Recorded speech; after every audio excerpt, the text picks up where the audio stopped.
এই দেশে সুশাসন প্রতিষ্ঠা করতে হবে। এই দেশে আল্লাহর জমিনে আল্লাহর দ্বীন কায়েমের জন্য আন্দোলন সংগ্রাম করতে হবে। আমাদেরকে শহীদ করে পৃথিবী থেকে দমন করা যাবে না, কারণ আমরা মায়ের উদর থেকে জন্ম নিয়েছি শহীদ হওয়ার জন্য। আমরা মায়ের উদর থেকে জমিনে এসেছি, ওই দিন থেকে মৃত্যুর প্রস্তুতি নিয়ে আছি। আমরা মরার জন্য প্রস্তুত। আমাদেরকে গুলি করবা, আমাদেরকে জেলে ভরবা, আমাদের গুলি করতে পারো, জেলে ভরতে পারো। আমরা তো মৃত্যু দিয়ে জান্নাতটা অর্জন করিনি। আমরা মৃত্যু দিয়ে কি অর্জন করি? আমাকে শহীদ করে সেই মিছিলে শামিল করে নিও, যেই মিছিলের নেতা আমির হামজা, খুবাইব খাবাব তোমার ছিল যারা অতি প্রিয়, শহীদ করে নিও।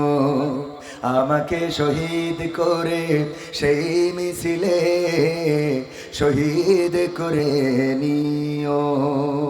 বলেন আমিন। শাহাদাত শাহাদাত শাহাদাত চায়, শহীদ হয়ে বাঁচতে চায়। শাহাদাত শাহাদাত শাহাদাত চায়, শহীদ হয়ে বাঁচতে চায়। যে পথে শাহাদাত সে পথে জীবন হারাতে চায়। শাহাদাত শাহাদাত শাহাদাত চায়, শহীদ হয়ে বাঁচতে চায়। শাহাদাত শাহাদাত শাহাদাত চায়, শহীদ হয়ে বাঁচতে চায়। বলেন আমিন।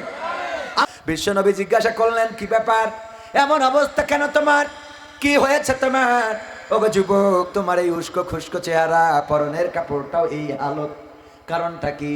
আব্দুল উজ্জা বললেন, ওগো নবী, আমি আমার চাচার বাড়িতে থেকে মানুষ, আমার বাবা নাই, এতিম সন্তান আমি। চাচা আমাকে লালন পালন করে বড় করেছে।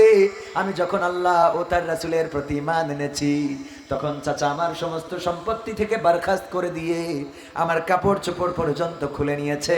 আমি আমার মায়ের কাছ থেকে একটু চাদরের টুকরা চেয়ে নিয়ে পড়ে এসেছি গো নবী। আল্লাহর নবী বললেন, নাম কি তোমার? বলল আব্দুল উজ্জা। বিশ্ব নবী বললেন, আব্দুল উজ্জার তোমার নাম হতে পারে না, এখন থেকে তোমার নাম আব্দুল্লাহ। নাম কি? আব্দুল উজ্জা। উজ্জা নামক এক মূর্তি ছিল কাবাতে। কাবাতে মোট মূর্তি কত ছিল? 360টি। কতটি? 360টি। কারণটা কি? তারা প্রতিদিন এক এক মূর্তির পূজা করত। 365 দিনে বছর ওদের মূর্তি ছিল কয়টা? 360টি। তার মানে এক বছর ধরে ওরা প্রতিদিন একটা একটা করে মূর্তির পূজা করত। প্রতিদিন একটা করে মূর্তির পূজা করত। 360টি মূর্তি রেখেছিল। চন্দ্র বছর হয়, সূর্য বছরের 11 দিন কম, ঠিক না বেঠিক? সূর্য বছরের থেকে 11 দিন কম, আর সূর্য বছর হলো চন্দ্র বছরের থেকে 11 দিন বেশি। এই জন্য একটা মিডিল করে নিয়েছিল 360টি। না করেছে 65, না করেছে 55, তো তারা 60টি করে। এই 60টি মূর্তির মধ্যে একটা মূর্তির নাম ছিল ওজ্জা, একটার নাম ছিল লানাত, একটার নাম ছিল লাত মানাত, তারপরে হোবল। এমনি ভাবে এক একটা মূর্তির নাম ছিল। ওজ্জা নামক একটা মূর্তি ছিল, সেই ওজ্জার গোলাম, তার মানে কি আব্দুল উজ্জা ওই মূর্তির গোলাম। আর আল্লাহর নবী তার নাম রেখে দিলেন আব্দুল্লাহ। তার মানে তোমার নামটা এখন, তুমি ওজ্জার গোলাম নও, তুমি এখন আল্লাহর গোলাম। আব্দুল্লাহ কোরআন শিখলেন এবং কোরআন পড়তেন। কিতাবে এসেছে মসজিদে নববীতে গভীর রাতে উঠে কোরআন তেলাওয়াত করতেন, এত জোরে কোরআন পড়তেন। হৃদয়ের অতৃপ্ততা, সমস্ত সম্পদ হারিয়েছেন যেই কোরআনের জন্য, যে ইসলামের জন্য পরনের কাপড় হারিয়েছেন। সেই কিতাব পড়তে যে আবেগ আসে না, আসে না? যারা নামাজে দাঁড়ান, মাঝে মাঝে দেখবেন কোরআন তেলাওয়াত যখন শুরু করেন, আমার মাঝে মাঝে মনে হয়, আল্লাহ, ওগো আল্লাহ, আমি যদি একটু হাফেজ হতে পারতাম। মাঝে মাঝে কোরআন তেলাওয়াতে এত মজা অনুভূত হয়। নামাজে যদি দাঁড়ান আল্লাহর জন্য, নামাজটা যদি হয়ে যায়, দেখবেন নামাজের মধ্যে কত প্রশান্তি। সিজদা যখন দিবেন, মনে করবেন আপনি সিজদা দিয়েছেন আসমান জমিনের মালিক, যিনি তার কদমের পরে মাথাটা লুইয়ে দিয়েছেন। দেখবেন প্রশান্তিটা কত কত প্রশান্তি। রবের কাছে মাথাটা নুইয়ে দিয়েছেন। ওগো আমার যুবকেরা, বাম্বু ক্যাফেতে যে কফি খাও, আছে না নাই? বাম্বু ক্যাফে, এই ক্যাফে, সেই ক্যাফে, ওই সব ক্যাফেতে তো কফিতে মজা নাই। যদি একটু তাহাজ্জুদের নামাজে আল্লাহর কাছে মাথাটা নত করে দিতে পারো, দেখবা যেন জান্নাতি সুবাস পেয়ে যাচ্ছ, কপালটা প্রশান্তিতে ভরে যাবে। আর আমার যুবকরা, কলিজার টুকরারা, মনের মধ্যে যত কষ্ট, যত ব্যথা বেদনা আছে, সব কিছু দূর করে দিবেন কি? আল্লাহ দূর করতে পারে না, পারে না।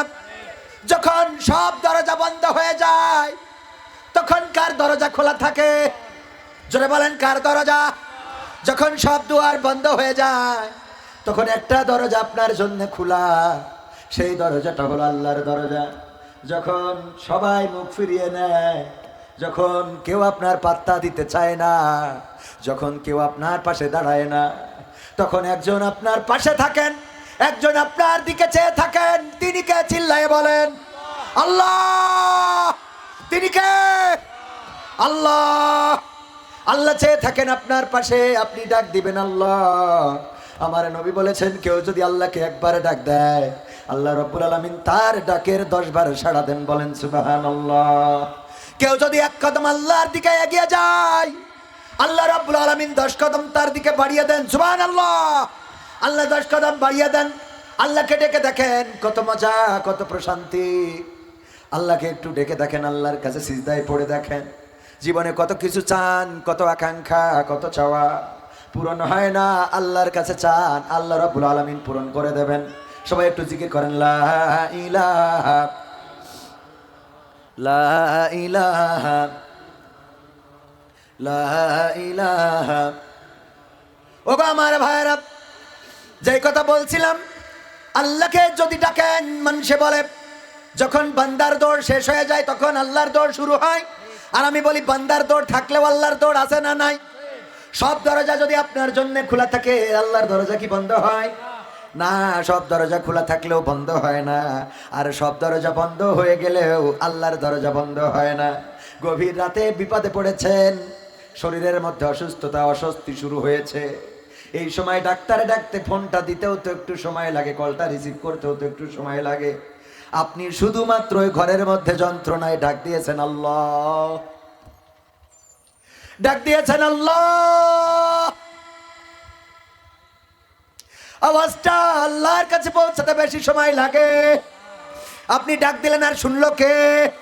আল্লাহ রাব্বুল আলামিন শুনলেন। আপনার কষ্টটা লাঘব করে দিবেন, আপনার ব্যথা বেদনা দূর করে দিবেন। যখন ডাক্তার বলে দেয় আর হবে না,